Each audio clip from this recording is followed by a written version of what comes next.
வா சந்திரா. என்ன போன் பண்ணி வர சொல்லி இருந்தீங்க? என்ன விஷயம்? நேத்து எனக்கு ஒரு பொண்ணோட போட்டோ அனுப்பி யாருன்னு விசாரிக்க சொன்னல. ஆமா. அது யாருன்னு கண்டுபிடிச்சிட்டேன். அதுக்குள்ள கண்டுபிடிச்சிட்டீங்களா? பரவாயில்லையே. யார் அந்த பொண்ணு? சொன்னா நீ ரொம்ப ஷாக் ஆயிடுவ. ஷாக் ஆகுற அளவுக்கு யாருங்க அந்த பொண்ணு? அவ வேற யாரும் இல்ல, அந்த டிரைவர் மாப்பிள்ள இருக்கான்ல, அவனோட முத சம்சாரம். பேரு தீபா.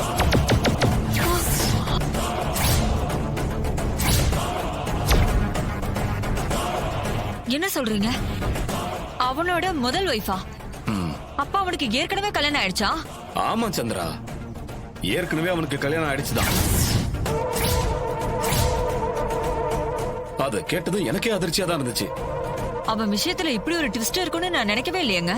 இது பெரிய விஷயமா இருக்கே. நீ அந்த வீட்டுல பாத்திய ஒரு பொம்பளை, அது அவனோட மாமியார், தீபாவோட அம்மா. ஓ, அதனாலதான் அவன் போய் ஹாஸ்பிட்டல்ல பார்த்தானா? அந்த அம்மாவும் அவனை மாப்பிள்ளன்னு சொன்னாங்க. இந்த விஷயத்தை தோண்டுனா நிறைய மேட்டர் கிடைக்கும் போல இருக்கே. அவனை பத்தி இவ்வளவு நாளா சரியா விசாரிக்காம விட்டதாங்க தப்பா போச்சு. சந்திரா, அவன் கல்யாண கோலத்துல இருக்கிற போட்டோ ஒன்னு கிடைச்சிருக்கு. அப்படியா?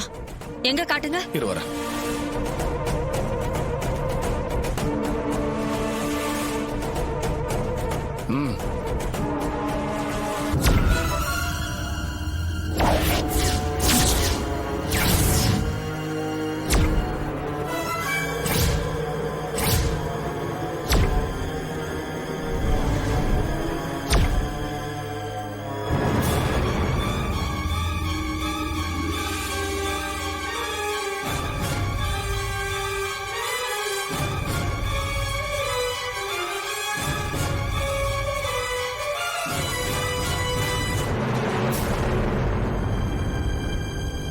முத கல்யாணத்தை மறைச்சு ரெண்டாவது கல்யாணம் பண்ணிருக்கானா?